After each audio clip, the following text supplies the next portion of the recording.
It's the Locked On Flyers podcast for Monday, August 4th, your daily dose of Flyers news, analysis, and high quality content that's taken an early look at the Olympic rosters as well as a World Junior Summer Showcase wrap up. All right, let's do it.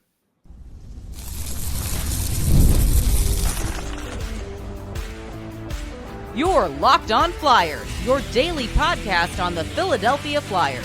Part of the Locked On Podcast Network, your team every day. Hey there, and thanks for making Locked On Flyers your first listen every day. I am Rachel Donner. I've been podcasting about the Flyers, the NHL, and hockey for a decade, and I'm here with prospect expert and Flyers credentialed reporter for 20 years, Russ Cohen. This episode is brought to you by Monarch Money. Take control of your finances with Monarch Money. Use code LOCKEDONNHL at monarchmoney.com for 50% off your first year. And to keep up with our latest episodes and Flyers news, you can find us at Locked On Flyers on Instagram, Threads, Blue Sky, and Twitter. And of course, here on the Locked On Podcast Network, your team every day. Russ, the fine folks at Hockey Canada decided to give us some information for once, and they announced their list of players that will be at the team orientation camp for the potential Olympic roster. And of course, we got a teaser of what that could look like from Four Nations last year, and our good friends, the Travis Konecny and Travis Sanheim, are on this team orientation camp list as they were both on that Four Nations roster. Travis Sanheim, of course, being more of a standout. Travis Konecny was in and out of the lineup and did not play in that final. But I think it is interesting when we're taking a look at this, because this is the first team that's put out any of this sort of information, that looking up and down the list, Macklin Celebrini is pretty much it as far as like the younger players here. And like, this is going to be an all vet tournament for the top teams. It's looking like, right? Yeah, it really is. That's kind of the way Olympics have been for a while now. Is it right? I don't know. I mean, would I At least when the NHL players have been playing, right? Right, since the NHLers, yeah. Yeah. Would I put Gavin McKenna on that orientation list? I would, but whatever. I mean, you do what you do. The list is massive. I didn't see him on it. I just say, hey, it's nice. Everybody probably gets a T-shirt and a keychain, but we know all these players aren't making it. The only players that are making it are the goalies if they're not hurt. Like, that's the only thing that's a guarantee on that list. Right. I think so. It's just really, I think in some ways it's really good because we are going to see best on best here. I just think it's also like, at least give these younger kids a shot, at least put them into the conversation. I think it would be a little bit better that way because, I mean, who knows? Maybe one of those guys could actually contribute something and to your team, I like the idea of it. Unfortunately, ever since NHL players have started to play, it's more of people want to see NHL players, and it's no longer an amateur thing. So we're asking them to put amateurs on there now, and that seems to be it just seems to be against the directive almost. Yeah, really interesting. Also, as a side note for Hockey Canada's announcement, they also announced the women's camp and the Paralympic camp all at once. I really liked that because it really puts all of those teams on the same level. Yeah, which is nice. I mean, they're Olympic teams. Yeah. They all should be on the same level. Yeah. They may not be from a viewership standpoint, but as far as like Olympic athletes, they're all the same teammates. So I do like that. I think that's good. I think the U.S. is waiting because, like we heard Guerin, he doesn't even know who his goalies are going to be. Like, if somebody has a bad quarter season, he's going to pull a goalie from that list, it seems, because I was on that call. And so, it's a different mindset. I think the Canada mindset is the safe one, simply because it's like, the only player they really could add would be like Logan Thompson, and it seems like they're against having him on the team. So there's really nobody else they could really add. Right. So I think that is, it is what it is in terms of Mhm. Hockey Canada, and they're going to Hockey Canada from here Yeah, until eternity. yeah. But I do think that there may be, like, they could flip the script a little bit and maybe ruffle some feathers. And I think that would help drive some of these players that are assumed to make the team in a lot of ways. It'd be great if they did it. They don't seem to have an appetite for it. The US may do that. They might, especially given how Four Nations turned out. Right. I mean, remains to be seen. It seems like they're going to continue in the same direction, but we Plus, don't. they have to wait on Matthew Tkachuk, right? We all know he's going to miss all the season, not all the season, all the half season until the Olympics. So maybe he's Right. going to come back like a week before the Olympics and play in the NHL Risky. so he could play there. Right. But they're going to hold a spot for him, right? So that's the stuff that's going on now. Right. Well, speaking of the other countries like Team USA, we obviously don't know No. as of this recording any of the other teams' early selection camps. In a weird twist, Hockey Canada was the first country to put this information out. But that being said, I do think we can make some assumptions here about some of the other teams and Flyers participating. I think, we are going to see Sam Ersson in it for Team Sweden until the very last. He was kind of an emergency backup goalie that wound up having some success. And as we've talked about, the last couple of weeks, Sam Ersson has a lot to prove this season. Mm-hmm. There's a lot at stake for him. It's a contract year. Am I a number one goaltender in the NHL year? Having this Olympic roster situation also in the mix, I think, it's going to help the Flyers because it's going to make Sam Ersson a little bit more focused. But Is it though? I mean, I think well, it but where didn't. I'm It where I'm didn't going last with year. this, Yeah. though, is that he saw how last year went, and it's either going to work for him or it's not. And we don't know yet. Right. So I Or think it'll give us the information we need, because if he can't handle the number one goaltender spot with the pressure of the Team Sweden thing hanging over it, like, then we know. Right. well, yeah, I think it's a situation where it's like he might just be a different player when he plays with the Swedish team and when he plays with the Flyers team. I'm sure back in the day, like Yuri Depita probably did great for his international teams, and he didn't do so great for the Flyers. So, it's like that. If you don't know Yeah. who And Yuri it's Depita a is, systems thing, Google it. too. Right. Google it. Yeah. Yeah. Yeah, it's a systems thing for sure, and it might just be just one of those things. It's Yeah, hard to it tell. could be. It could be. Now, I'm really hoping Rasmus Ristolainen is healthy enough to actually make Team Finland Yeah, I don't here. think so. He would have He last would year have otherwise. otherwise. Yeah, and this is just me projecting for Yeah, him. yeah, I yeah. I hope that he can make it, but I don't know. To be determined here, but he's really the only Finland He would be the guy. one if Yeah. a month into the season he looked healthy and great when they send the scouts around for the last time. Could he have a chance? Yeah, I think there's like a minute chance, but I'm sure they're not thinking about him right now. He would have to really make them think about it. Right. Now, God, do I wish there was somebody on the Flyers at a high enough level to potentially make Team USA, but barring they're just so far down the totem pole, I think, Right. that it's just not even a possibility here, which is kind of a shame. Now, 4 years from now, I think the answer to that question will change, because we have some guys that have the potential to have breakout careers over the next 4 years, Mm-hmm. that if you're looking at the 2030 Olympics, maybe some of the guys that the Flyers just drafted will be in the mix. Yeah, it's possible. But right now, like a guy like Bobby Brink, there could be 3 injuries. He has no chance. Cam York, no. Cam Like York, nobody. no way. No. So unfortunately, we're looking to other countries for those of us who are wanting Yep. to root for Team USA. Yeah, you on got to the watch other men's games. side. So You got to watch other other games. Yeah.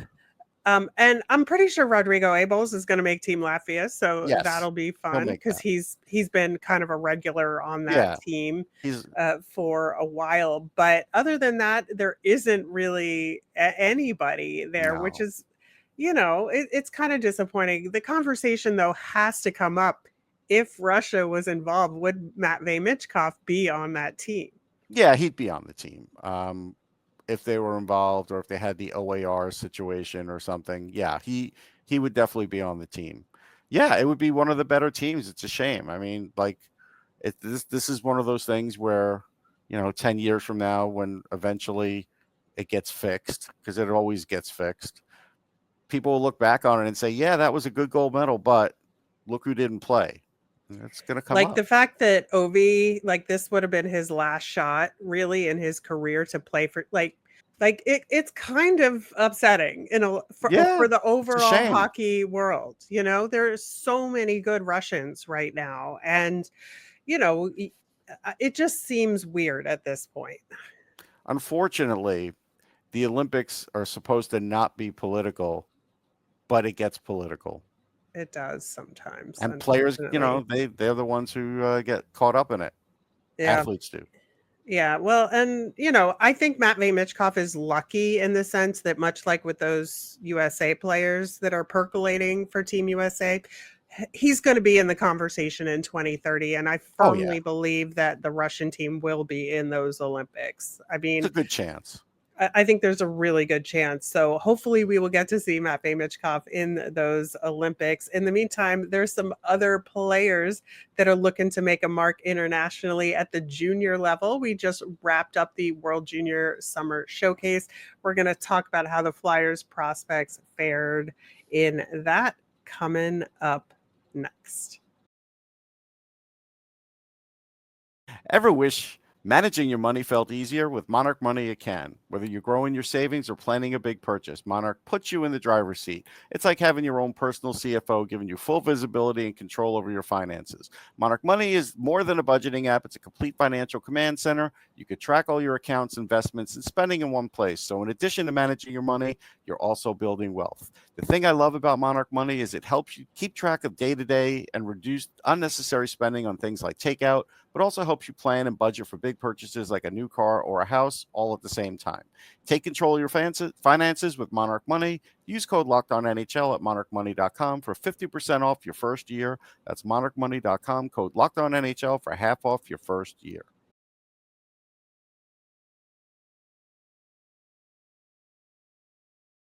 On the Wednesday show, we're going to look at how you scout the scouters in draft lists and all of that, and why, when we're looking at the lists for those Flyers prospects, why the draft doesn't necessarily match up with the lists.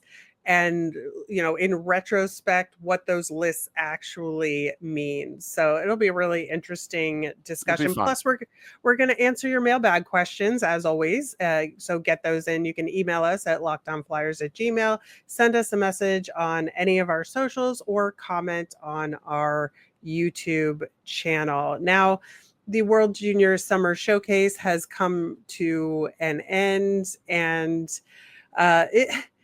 it is weird. Like, you maintain that it's kind of meaningless, and I get it. I do, but I do also think there is some importance to it as far as the guys that are borderline. Yeah, sure. There's a they little bit of stand out. importance for that. Yeah, the guys that are borderline in terms of are they going to make their teams or not, they get an opportunity to make their case early, before the season starts, and then they have to build on that on their regular teams in order to really get a good look as we're leading up to World Juniors in December and January.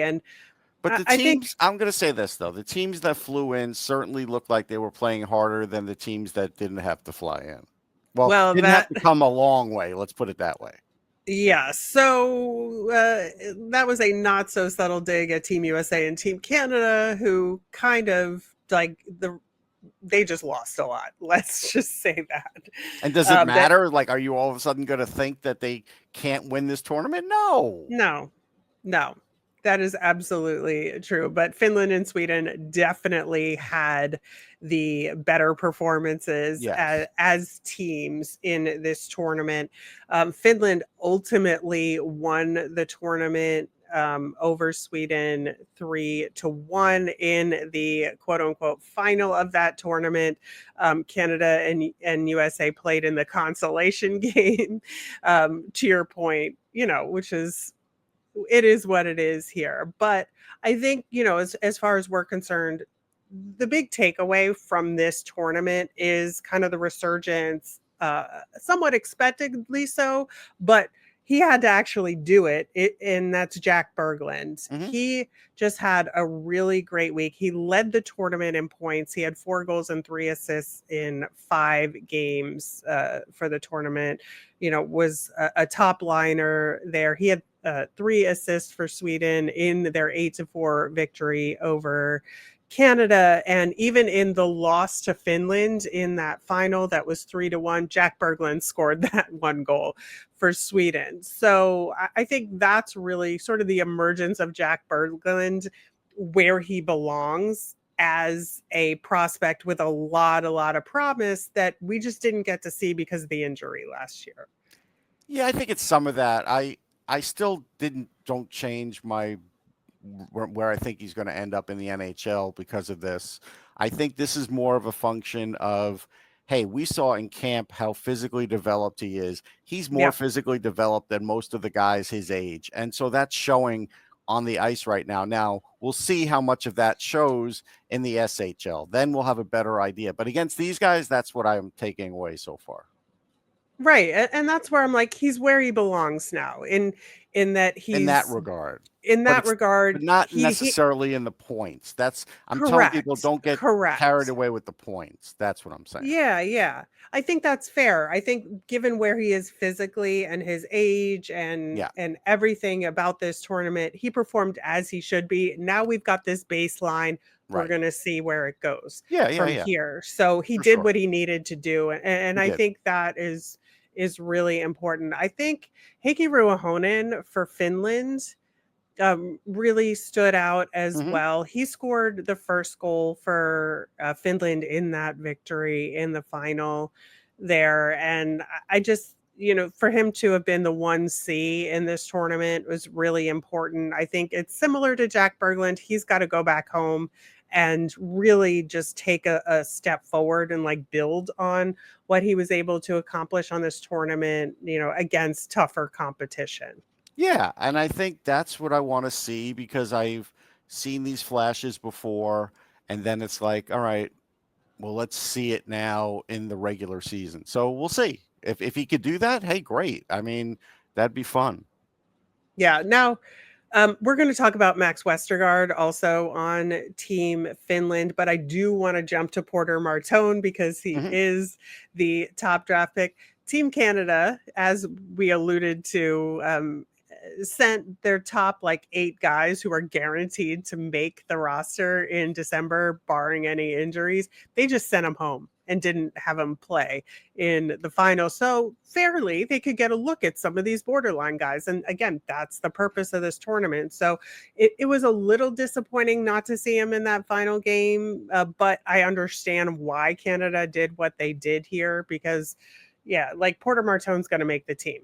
He just is. So, why does he need to play in that game? Yeah, there's no risk. There's no reason to risk anything. He's got to get into college is starting soon. It makes sense. It makes complete sense. They know what they have in them. Right. And so he had 3 games played. He had a goal and an assist. He played pretty decently for the tournament. It gave Spencer Gill got an opportunity to get in a couple of games there. So he also played 3 games, a couple of different ones. He had a goal in the tournament. So that was good experience for him. It was. Yeah, that was good. Gill's a guy that I think will make it, of course, and I do think is developing slowly, and I do think he's on this slower development path, but we see it, and that's good. Right. So I think going back to Max Westergard for Team Finland, he's obviously a lower round draft pick for the Flyers this year, but was a very interesting one and had some really good moments at development camp. And I think kind of proved why the Flyers were interested in him. He played on the second line for right wing in that final game against Sweden. Like, what did we see from him from your perspective? Yeah, what I saw was thanks to the prospect exchange, I was watching some of that game and watching him, and he's done well. He did well before this tournament in international play. That's why the Flyers drafted him. So now you kind of look at it and say, all right, um, is he progressing? And the interesting thing is he does make plays, and he can make very good sneaky plays. He's a good skater. I feel like his hockey IQ is pretty high, but even if he's kind of like pinned against the wall, I saw him like get shots on goal, like even if they cut off his path. So he has a sneaky good shot. Like it really is, it has a little bit more on it than you expect. And so he is one of those kind of guys that I feel like can provide some offense when you're not expecting it. And so, yeah, I mean, if he makes that team, he could be one of those guys where, you're in a game and all of a sudden you need a goal and he ends up giving it to you. He maybe won't be a top 3 guy on the team, but could be a good contributor. And I think that's the thing. If he could be a good contributor on a team like that, like on an all-star team, essentially, then yeah, there's a chance for him. Yeah, I think so. I think that, it's always intriguing when you have like much like Heikki Ruohonene, ironically, right? Yeah. Where you have like a depth round pick that comes up and just has these nuggets of skills that you think if they can put it together in a consistent, effective way and get the right experience to improve their game, maybe there's something there. And so I mean, could Max Westergard be the new Heikki Ruohonene in terms of It's like possible. seeing some potential? It is possible. So definitely somebody we are going to keep an eye on. But that's your World Junior Summer Showcase in a nutshell. And the next time we'll be talking about these guys in that context will be the lead up to the actual World Juniors. So excited to get to that this fall. In the meantime, it is Monday. So of course we will have a new off-season poll question for y'all to answer, plus our nemesis of the week. We're going to do that coming up next.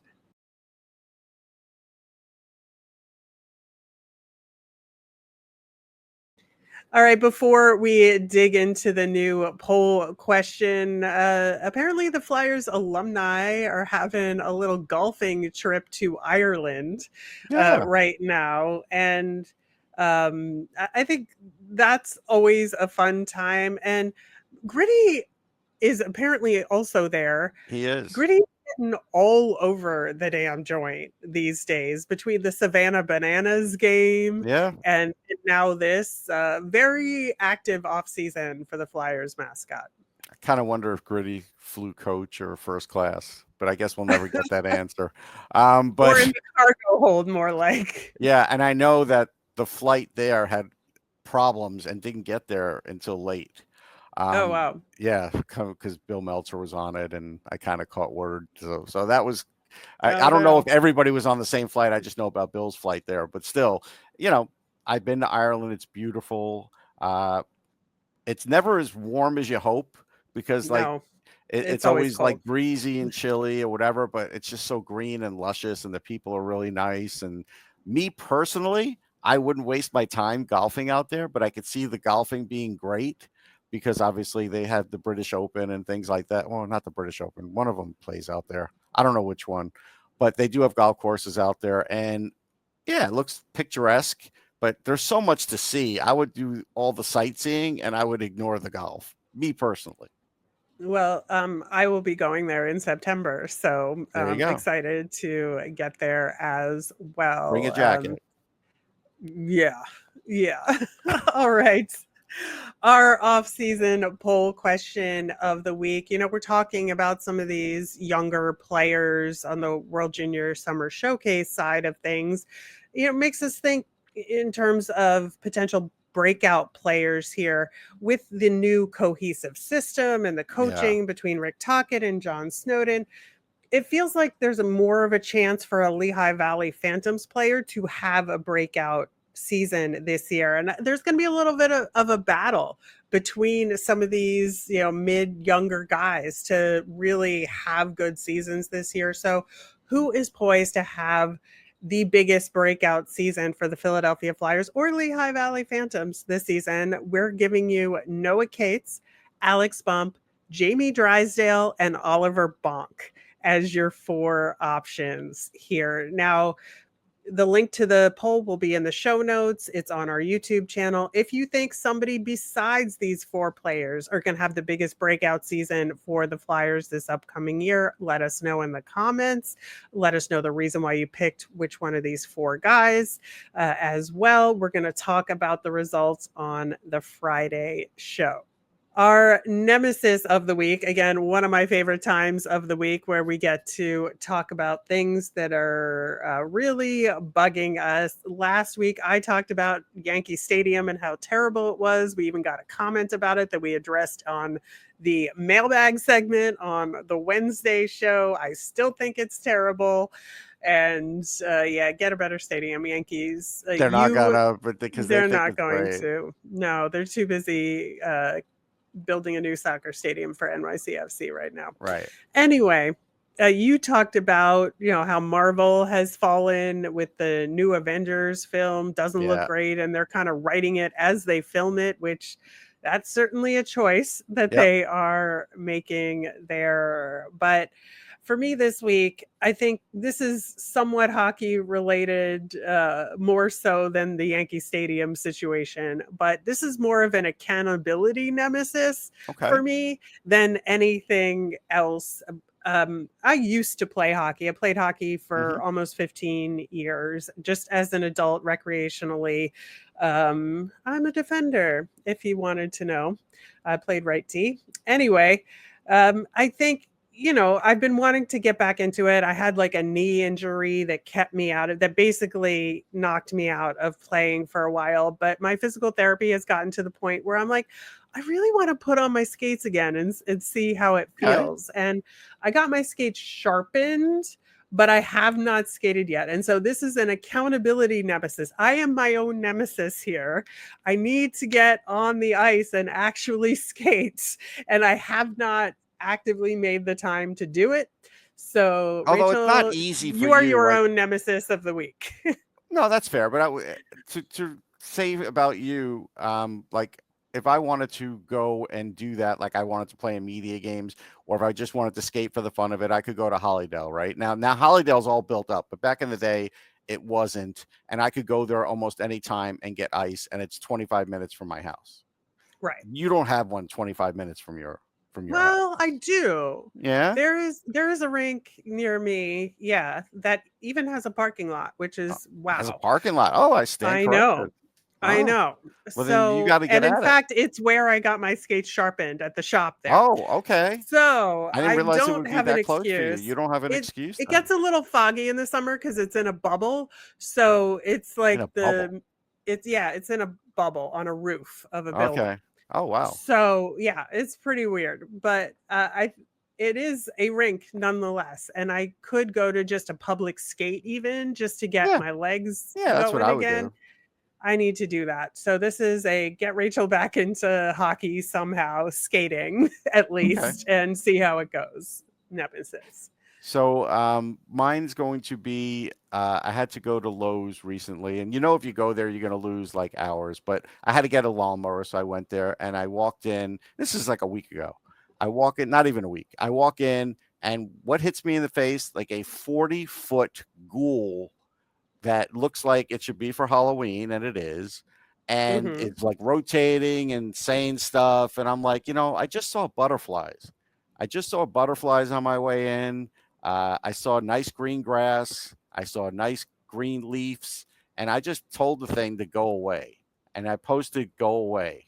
There's a time for you, Mr. Ghoul, and the rest of it. This is not the time. It's not even close to the time. And it was right in the front of the store. And I was like, wow, this is just annoying. And so I was a little annoyed at that. And it's like, listen, you like Halloween? That's fine. I don't begrudge you. But stores, you shouldn't be pushing Halloween right now. It's just not the time. I hate to tell you this, Russ, but the Halloween stuff comes out when back to school stuff comes out. That's just how it works. So July 28th is back to school? Like, that's not even back to school. but It it never is. used to be. I know. I mean, again, it's a long time for me, right? But even Schools July start 28th, in like the third week of September. August in a lot of places. Okay, They but in the do. Northeast, when do they start? September. Maybe some do, but some don't. I'm Oh, telling you, I bet you things, most start in times September. have So, changed. nope, I'm sticking to it. I don't care. So, and also those big giant skeletons, like, that Home Depot one that's like Yeah, 14 yeah. feet, those sell out so quick. Like if you want one, you have to get there early and get it. So I get it in some ways. If that's your jam, like I have changed my tune with Halloween decoration. I used to get bummed out about it too, like that, but some of the decorations in the houses in my neighborhood are exquisite and I look What do forward you to it think every this thing year. costs? I told you it's big, It it talks, and it rotates. What do you think it costs? probably like $250. $449. Are you buying one, Rachel? I'm not, but if somebody wants to, I'm let just them have asking. joy. I'm Let asking. them have I'm asking joy, if you're Russ. buying one. Are you buying one? No, because I can't decorate a one-bedroom If apartment you like had a that. big house and a luscious lawn, would you spend $449 No, today I on it? wouldn't. I Okay, personally wouldn't, but I'm very happy for those that would. that's fine. And if I that's rest my what they're case. choosing to do. Okay. Very, very happy for them because it brings them joy and it brings Don't other spend people joy when they walk $449 by. in July. That's what I'm saying. Anyhow, All right. All right. We're getting into like Grinch territory here, but yep, we'll let it go. We'll let it go. I will. All right. That will do it for today's show. Thanks so much for listening. Like we said, we will be back on Wednesday and make sure to get those mailbag questions in. You can email us at lockedonflyers@gmail.com. Let us know on any of our socials at Locked On Flyers, or you can comment on our YouTube channel. I'm Rachel. I'm on Blue Sky and Twitter at rmiriam. That's RMIRIAM. I'm Russ. I'm at Sportsology on the same socials, SPORTSOLOGY. Thanks for making Locked On Flyers your first listen today. For your next listen, check out the Locked On NHL podcast. There's no off season. It brings you the daily league-wide stories that matter most with local coverage you love from Locked On. I'm on the Friday show, and this past Friday, we talked about divisional realignment and what that could look like with pending expansion talks on the horizon. You can find it on YouTube or wherever you listen to podcasts. Have a great day, everyone.